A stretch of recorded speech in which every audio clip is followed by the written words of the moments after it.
maanta waxaa maxkamadda la soo istaajiyay Sayid Cali oo ku eedeysan inuu dilay xaaskiisa oo gubay. sababta dishay dabka ma aha miya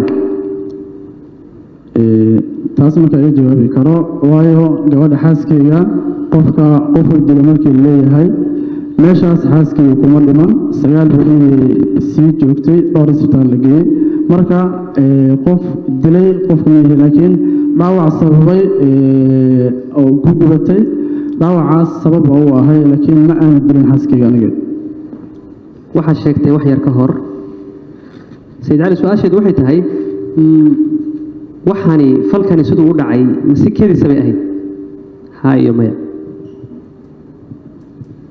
sikadiisa ahayd okay sikadiisa ayaa falku u dhacay habaarka hor waxa sheegtay inay dadku ugu soo yaaceen oo ay ku baacsadeen oo ay dhaheen hal la dilo sideeba adigoo kadis falka u galay isla markiiba ay albaabka gudihiisa kugu soo gali karaan dad dabcan ma aad maqlina u maleynaa meel xeer ilaaliya gabadha xaaskeyga banaanka aan u bixiyay marka hore caruurteedana waa bixiyay kadib baan soo baxay dadkii meesha joogana isku soo wada baxeen markaan soo baxayo oo ilmihii gabaal ka wada keenay dabcan meesha wada buuxa waa la wada imaadaba okay su'aasha ku weydiinaya waxa weeye qolka ay caruurtu jiifeen qolkee ahaa hool weyn waaye hoolka weyn qolka gurigeena qolka u weyn waaye qolka jiifka iyo fadhiga ama qolka jiifka caruurtu ma fadhiyo kuma jirin soo maaha ya qolka jiifka caruurtu kuma fadhiyo soo maaha qolka jiifka hee caruurtu kuma jirin soo maahan qolkooda ay ku jiraan ay jiiftaan macnaha ciyaalku qolka jiifka kuma jirin soo maaha qolka ayaga ay jiiftaan mise qolka jiifka guriga labada kala fahansiin qolka jiifka ee badbaaday hadda ee jiifka ah ee aad seexan jirteen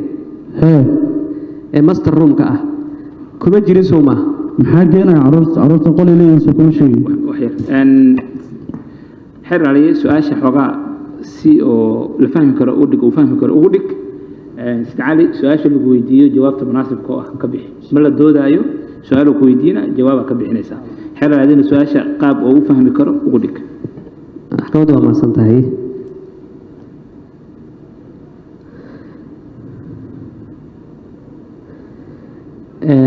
ma garanaysay cidda kugu soo carartay oo ku hanjabaysay maya ciddaasi xaggee bay ka soo baxeen maxkamadda waxay sheegtaa meeshii ka soo baxeen dabcan meeshii ka soo baxay maan arkin aniga laakiin xaaskeyga Allah u naxariistay qaraabadooda un bay ahaayeen oo agagaarkeena degan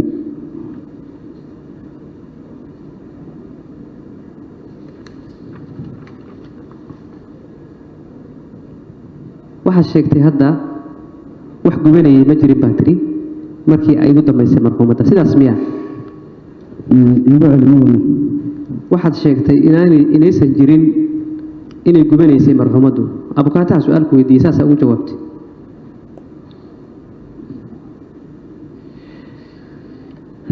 su'aasha aad qabto adigu weydii tii abukaataha iska dhafxiranay su'aasha aad qabto su-aasha weydiinaya waxa weeye waxaad sheegtay inaysan gubanayn sidaas miya dabcan wayba gubataba inaysan guban macquul ma noqonaysa dabkii waa ka dameeyey baa tiri soo maha xaaladdeedu markaasay ahayd aad sheegaysid dabcan xaaskeyga markaas qof gubtay waa dareemi kartaa xanuun waa haaya allahu mustacaan wayna taagneed ayadaana igu tiri qof dareen leh oo fikirayo maxay ahayd markaas garaab ahayn ahayd wayna ficneed okay Sayid Cali waxaad sheegtay inaad gubatay adiga oo faraha hore aad ka gubatay haddii aad badbaadinaysay maxaad uga guban weyday faraha cadcad oo aad uga gubatay meelaha kaleeto ilaa qofku marka uu qofka badbaadinayo wuxuu ku soo qabtaa gacanta mayane waa ka gubtay balse maalinta gubtay isla maalintaas imaana aada arag laakiin waa ka gubtay calaacalaha ilaa waxaan ka gubtay garabka agtiisa ka gubtay waxaa kaloo ka gubtay sanka ilaa gudaha marmar ilaa hadda naqaska uu igu dhego oo neefta si fiican u qaado waayo marka qaybo badan oo jirkii ka gubtaa jiray balse aan la ogeyn dabka marxuumaddu ay u geeriyootay adigaa shiday soo maaha dabcan sabab u ahaa adigaa sabab u ahaa okay sayid cali waxaad ka fakatay oo aad tiri waa layga cayrsaday degmada dharkiinley waxaad tagtay suuqa xoolaha waxaad ka sii carartay suuqa xoolaha sow daliil u noqon mayso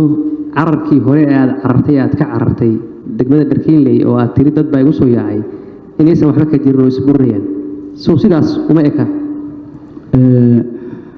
wax markay dhacaan qof walba qaab gooni ula ekaadaan midana gudoomiye laakiin sidaas ma aha xaqiiqda okay sidaas ma aha okay maxaad uga carartay ha dhamaystirto waa dhamaystiran okay maxaad uga carartay suuqa xoolaha ma laga cayrsaday suuqa xoolaha kama cararin cadowna may daba taagneen balse anigaa baxay waxaan aaday gobolkii ehelkeyga iyo meeshii joogay maadaama qof maxay gubtay aan ahay oo gacmahayga aan wax ku qabsan karin afkeena aan wax ku cuni karin oo qof gubta aan ahay sidaa darteeda xagga u aaday okay sayid cali markii uu dhaawac ku soo gaaro waxaa loo cararaa cusbitaalada iyo magaalooyinka waaweyn ee gobol looma cararo taa micnaheedu sow ma aha inaad ka baxsanaysay in lagu qabto mudane taa macnaheed ma aha laakiin bulshadii oo si qaldan wax loogu sheegay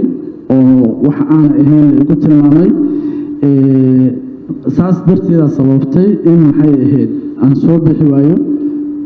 qof aan ahayn laigu tilmaamo qof xun laigu tilmaamo xaaskiisa dilay gurigiisii gubay marka